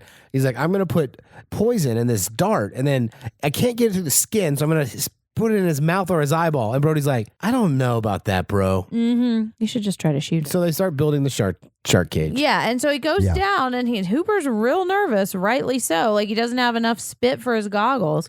And it's not sitting on the surface. They like put the shark cage like halfway down the water. Yeah, which I think is what you would normally do. I don't know. with I'm not doing that. I'm not doing that. I'm either. That's never crazy. doing that. I'm That not is doing that. 47 insane. meters down. And so he starts to see the shark swimming up to him and swim past him. And then the shark bumps him from behind and starts attacking the cage and breaking in. And Hooper's trying to stab him with a harpoon. Hooper's not a really good, like, He's not good at handling things in the water. little butterfingers. Okay, so the poker that's poisoned falls to the seafloor, right? Right. And then he eventually has to get out of the shark cage because it's destroyed, and then he goes and hides on the. He hides underwater for the rest of the film. Yeah, almost. I thought he was going to grab that thing and that he was going to stab the shark as it was trying to eat Quint, and then they would all live. But that's not how it played out. No, that's not what happened. That's what I thought, though. I thought it was going to happen. But he's got a scuba tank. Like, he's fine. Oh, yeah. And also, like. exactly what I would have done. Yeah. Yes. Like, I'm not going to come back. If I see the shark halfway in the boat, I'll just be like, Right. they'll get it. Yeah, you guys got this, right? Yeah. So now the shark is inside the cage and starts to drag the boat down because the cage is attached to the boat. Right. And so they try to pull the cage. So once they finally get the shark out, or once the shark gets out of the cage, they pull the cage up and they see that it's empty and all fucked up. So they're like, well, I guess. Well, he's dead. Yeah. And then the shark belly flops onto the boat. I couldn't believe this. I know. I could not believe it. I was like, wow, really? Well, I got a Good ride at point. Universal Studios you're not going to believe. Oh, yeah. Yeah, I mean, and they're both sort of sliding down too at Brody and Quint. Yeah. But Quint is too drunk to stay Just above kind of water. like Yeah. flop into the shark's Yeah. mouth. Yeah. And Brody's like holding on to a lot of stuff because it's a full boat. Yeah. Yeah, there's a lot to hold on to. Quint just butterfingers the boat and does. slides into the mouth of the But he shark. grabs that machete and He does. stabs him a bunch in the eyes. He or does, something. and it doesn't help him at all, but yeah, it does. I know you said this was a little cartoonish, but I thought this scene is effective. 'Cause, I like, do. The, It's the bloody and mouth comes down gross. and clenches it and on his legs first. He just yells in such pain. And Yeah, then, I like, think it works. It's not bad. It just doesn't look great. Yeah. They it looked could make really this good back then. Yeah, for the time, I'm sure it looked amazing, but it's not near as good as like Sharknado. I don't want to talk about that. I mean, where's the chainsaw? Yeah, You know? come on. Oh All right, so now the boat is legit sinking. And so now the shark can just swim through the window in to try to get Brody. Oh, it does. Yeah. Brody's Yeah. in like the crew compartment and Yeah. like it's flooding up to his waist or like more, and then like the shark just tries to swim up in there and get him. And he takes one of those compression tanks and just punches him in the face and ends up jamming it in his mouth. I don't think he meant to get it in the mouth. I think he was just hitting him in the face. He was panicking. Oh, Yeah. yeah, exactly. Yeah, that just happened to work out. Yeah, it did. It worked out great. And I love how this is shot because he's at the top of the boat that is now like feet above the water. mast. He climbs to the crow's nest. Yeah. And the shark is right underneath him trying to eat him and get up to the boat and just waiting for the boat to sink to eat Yeah. him. Oh, the shark just swims away and the then shark circles circles back, back, yeah. to come back at him as he's falling into the water. But Brody, of course, grabs the World War II era rifle. Yeah. I love the shot because the crow's nest is sideways. He's like Yeah. like feet above the water, just waiting, and he's takes a lot of shots that miss. And he says, "Smile, you son of a bitch." And gets him and blows the shark up. And these effects, Todd said, this is how styrofoam sinks. I think I said sharkrofoam Well, sing. the second time you said shark. I like this effect because it's Gotta like punch him I in do the chest. too. blown up shark head and then like a body with just so much blood sinking to the Yeah. bottom. Yeah. It was good. No, I think and it's then, effective too. and then Hooper on the bottom is like, oh, I can come up now. Yeah. Oh, that was a big explosion. Yeah, I think we're good. But he doesn't come up with the explosion. He waits for the body to hit the ground. That's true. Yes. The shark mean- tail lands next to him and he's like, oh, Okay. I think we're good. I would have been swimming to shore underwater. And that's the movie. Well, Well, that's Yeah. almost the movie. Because Cooper comes back up and then Brody's like, yo, I killed that shark. Yeah. And he's What like- happened to Quint? And then Brody's like super excited about it. And he's like, I'm not afraid of water anymore. yeah. Yeah. He says, I always hated the water. And then Hooper's like, I can't imagine why. And then they make a little raft and paddle to shore. Out of the buoys, yeah. Yeah. And then Sweet. just swim to shore. And that's the movie. And that's the Yeah, movie. roll Yeah. that credits. Yeah, so I think this is a great movie. I do. I think it's a great movie. I do too. I love this movie. I would watch this again. But I don't think it's like a super scary horror I don't think so movie. either. Yeah. But I think it's a great movie. Like I thought my entire life that this was a very scary movie. Of course, never having seen it, right? Right. But just people talking about it. And I knew the genre it was, and I knew what it was about. And I was like, no, I don't want to do any of that. And so I avoided this movie. And I wish I hadn't. It's a great movie. I love love this movie. It's one of my all-time favorites. Yeah. And it's because the characters are so good. And It really is. and it's not jump scary, and it's not scary. It taps into a deep fear that we all have when we get in the water when we can't see it. I don't want to Got get in a the pool phobia right now. of it. Right. So it's not like you're scared watching the movie. You're scared when you go to the beach the next week. Yeah, or Ever. never. Yeah. Yeah, I'm never doing that. Right. And so that's horror in a different way, I think. It's hard. It's like lingering horror. Yeah. It sticks with you, you know? Yeah, like dating me. But I'm not in the water right now, so I'm not afraid there's a shark behind me, but I do think about it, you know? Yeah. Right. I don't swim in Oh, the I've ocean. seen a shark in the ocean. It was scary. It took off at a speed that was ridiculous. And I was like, oh, okay, so those are my death machines. And I got out for a while. I just love this movie. I think it's really fun. Yeah. It holds up. I love the characters, Hooper especially. I think this movie ruins all ocean-based horror movies for the end of time. Because Wow, that's a hot take. I don't think it ruins them. Yeah. Deep Blue Sea, the Megalodon, the Meg or whatever, all these movies really suck compared to this movie. But I can still enjoy Deep Blue Sea in a different way. Like, I think I can enjoy Jaws and enjoy another movie, even though they're not. Oh, I can enjoy Deep Blue Sea as being silly, but I mean, like a Because serious shark horror movies are movie. not a zero-sum game, Mikey. I also don't think the purpose of this movie is the same as the purpose of those movies. Yeah, I Because agree. I think this is more of like a character-driven action adventure. I love Deep Blue Sea, though. I don't think it's a great movie, but I love it. Is it trying to be more scary than this is, though? It's little more bit, action yeah. adventure though too, and Yeah. it'll try to be a little bit It's more. got scary. LL Cool J, too. His hat is like a shark fin. And there's a parrot in that movie. I listened to the How Did This Get Made episode on it, and it was hilarious. that movie. So let's talk box office, because clearly this did very, very well. Came out in 1975, and the budget for this movie was $7 million, which in 1975 is not nothing. That's Yeah. a good amount of money Well, I for a remember reading 1975 that money. he went over budget and was under a lot of pressure from the studio and all this other stuff. Well, he delivered. So domestic, it made $260 million. That's In just 70s money? In 75. So that's just domestic, right? And then foreign, it made 210. So it made $470 million in That seems insane. 1975. It's that good. is insane. How Yeah, much is that in today's money? All-time adjusted monies, it is number 7 on the all-time Wow. Wow. money list. Let me tell you how much it made, though. So if you adjust for inflation, it made $1.1 billion. Wow. That's just when it was in theaters. It's made so much more money since then. But the movies that beat it are 10 Commandments, Titanic, E.T., Sound of Music, Star Wars, and Gone with the Wind is still in the lead.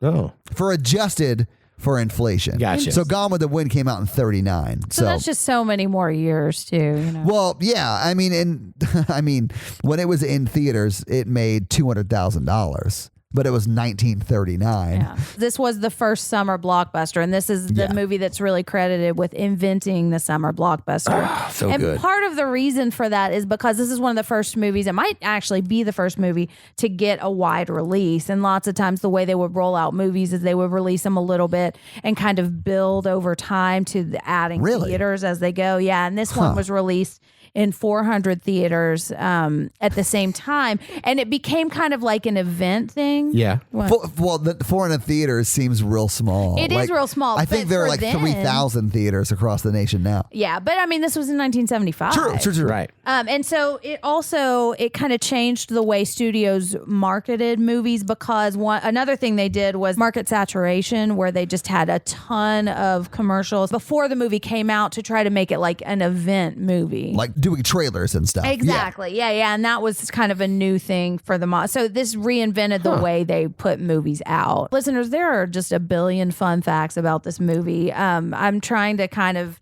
do some lesser known ones or more ones that are more interesting. Jen's off the beaten path. Fun facts. Ooh, nice. I Nailed it. like it. Now with even more fun. Yeah. So this was shot at Martha's Vineyard, and the reason that they shot it at Martha's Vineyard is because the ocean floor there is pretty sandy. I think it's only about 35 feet down for 12 miles. Oh, wow. Okay. Yeah, and this was one of the first major film to be shot in the actual ocean. And you kept saying this would have been a nightmare to shoot, and it Yeah. really was. Yeah. And it went over schedule by like 100 days. That's Jesus. so many days. I know. And part of it was because the shark would never work. And that's part of the fun facts that everybody knows. Yeah, I've heard that one. Yeah. And why the score became so important, because the score is what is letting you know the shark is around when you can't see that the Yeah. shark is around. And John Williams did an amazing job. He really did. Yeah. Steven Spielberg has said I was foolhardy to say I wanted to do it in the open ocean, but apparently he was such a perfectionist that he didn't want to use a miniature shark or smaller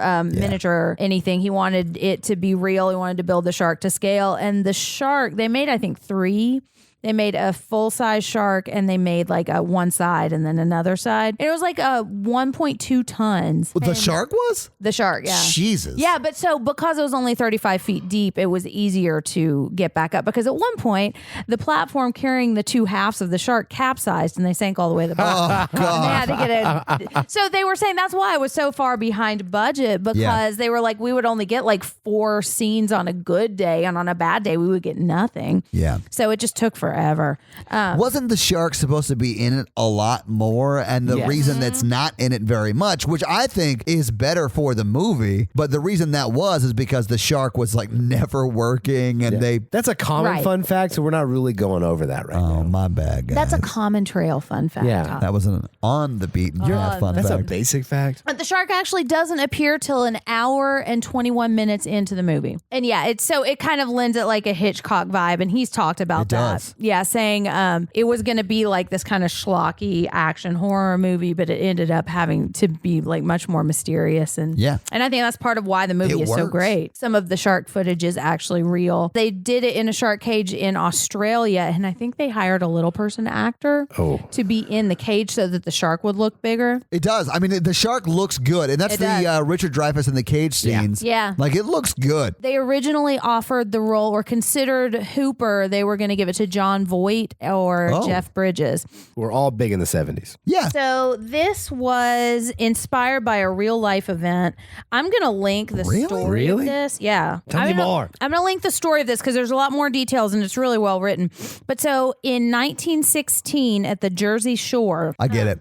Jim Tan Laundry. dude, Shark Tan Laundry. So this was a time when, at this point, they didn't think sharks were interested in humans. They knew that sharks existed, but there wasn't really record of them attacking, and they kind Right. of just thought they were just like big fish that were out there, like dolphins or something. In this summer, in a couple of weeks' time period, 2 men were killed and an 11-year-old boy was killed, and a man swam out to try to save him, and that man was killed too. Whoa. And Jesus. then, like 30 minutes later, a 12-year-old boy was bit, but he ended up living. And so the people in this town were freaking out. They offered $100 reward, which I imagine this was in 1916. yeah, so would like seem today's a lot time, more it's like $14 million. They started writing all these letters to the White House or to the president to try to get them to solve this problem. And so Woodrow Wilson, who was the president then, convened his cabinet and ordered his Treasury Secretary to have a war on sharks. What? This is the movie I want to see. Did they have a shark czar? I think they did have a shark czar. Oh my yeah. God. I want to see a 1919 horror movie about sharks. Oh, and there were like angry mobs in this town with, it's literally said, with pitchforks and spears trying to hunt down these sharks. So everybody Did just they went think crazy. they were on land? I guess. Well, They listen burned to what happened. three witches. So, I mean, that was just the patriarchy, not the shark. But Sharktriarchy. okay, but before they could mobilize their army for the war on sharks, a fisherman saw the shark and like beat it to death with a broken spear. What? I know. I'm gonna link the story. That 'cause does it's sound like just crazy. something On a Clint would have boat or done. like, was. like in the water? I don't know.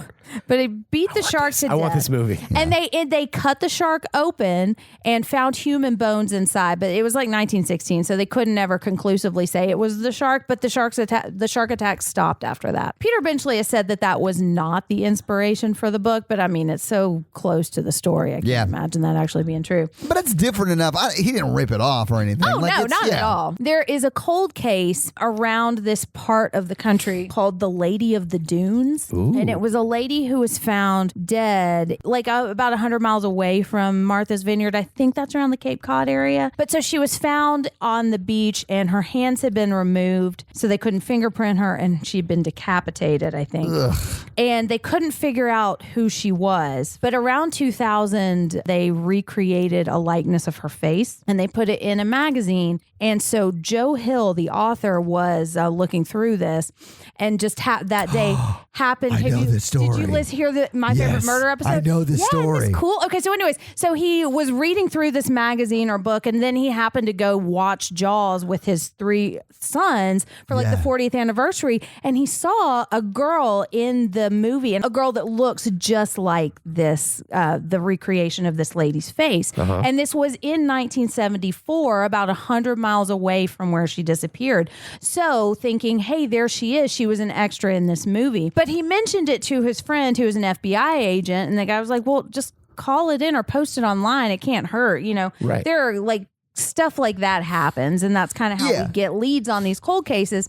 And so they tried to talk to the production company and track down who the extra was. And back in 1974, they just didn't keep the records. They did, but yeah. So it may still help us crack the case of the Lady in the Dunes. There's a My Favorite Murder episode about that I'll try to link. That's really interesting. Yeah, I like that episode. Yeah, I did too. Those are my fun facts. That was really great. Thank you. Nice. Thanks. Yeah. So scary scale. Hey, listeners, our scary scale is how we rank how scared we were when we watched these movies today. It's not a ranking of the quality of the movie. It's how scared we were tonight when we watched the movie. Our 1 example is Ghostbusters. Our 10 example is Texas Chainsaw Massacre. All right, Todd. I'm going to give it a 2. All right. Yeah, it's good, but it's not super scary. I'll do the same. Yeah. 2.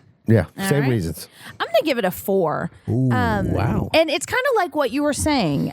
It's not, I wasn't really scared when I watched it tonight, but I have a phobia of open water. Oh, me and too. I have like panic attacks when I get in, if I can't see the bottom. And it's, I think, a large part because of this movie. And it makes me uncomfortable in some scenes to watch it. Like when he was getting down in that shark cage and you can't see the bottom of the ocean, it just freaked me out. So I'm going to give it a 4. But people talk about this movie as it was super scary. And like if you watch Bravo's 101 Scariest Movie Moments, I think Jaws is like number 1. There's some scary moments in it. really? There are, yeah. Hey guys, we like to read listener reviews. Here we Yeah, go. and Mikey's going to do it. So, Mikey, why don't you Mikey. read this week's review? There's a review from Becca. Becca says, wait, I'm going to get my dramatic. Love this podcast. I have been blasting through the episodes since finding it, and I will be sad, so sad, when I have caught up and I have to wait for them in real time. I am constantly watching horror, and there aren't many I haven't seen, but I feel like I am rewatching them with all you guys. Love it. Love Aw, it. Well, we thanks, love Becca. it. And by it, I mean that review, Becca. I know, Thank you so that much. was awesome. Thank you so much for listening. And please, guys, leave us 5-star reviews wherever you can. Yes, please. All right, so this week you guys made me watch Jaws. Yeah. And thank you for that. What do you guys make me watch next week? Well, this was a Mikey pick. Next week, we are watching something that I've actually been too afraid to watch. We're watching VHS. Oh, it's really scary. It's found footage, isn't it? Yeah. Found oh my footage God, I hate anthology. found It's like footage. found footage plus like middle school goth like put together. Yeah. I had to watch this with other people because I thought it was really scary. Oh my God. Well, I don't know anything about it. I'm not looking forward to it. So, guys, watch VHS before next week. Oh my God, you're gonna hate it. I'm so sorry. We are a member of the Modern Horrors Podcast Network. So, if you guys want to listen to those great podcasts, you can. It's the Modern Horrors Podcast, Final Girls, and Death, Dying, and Other Things. And if you are listening to us in their feed, switch over to our feed. You'll get it 2 days earlier. Yeah. If you want to follow us on socials, it's at Horror Virgin. Mikey is at M Randolph24. Jen is at Jen Ferratu. And I am at Todd J. Awesome. Obviously, if you're not in the Facebook group, what are you even doing with your life? Yeah, I go in there and argue with the people. Yeah, it's great.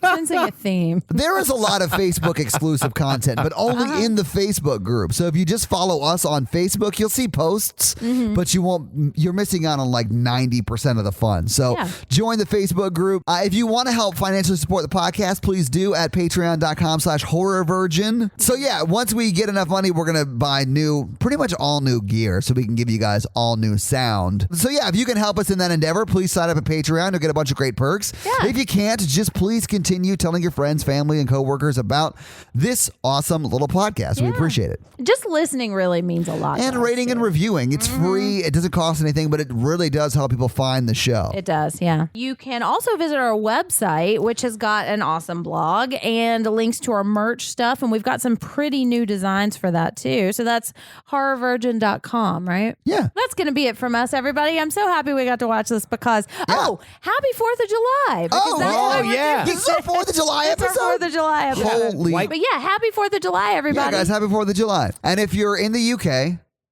you're lost, suckers. We're the ones that got away. So, guys, that's going to do it for us. That's going to be it for us, everybody. Thanks for joining us. I'm Jen. I'm Mikey. And I'm your horror virgin, Todd, guys. Have a great 4th and enjoy a hot dog. Bye. Nerds. Oh boy. I couldn't think of something to say. I was going to say something about grilling.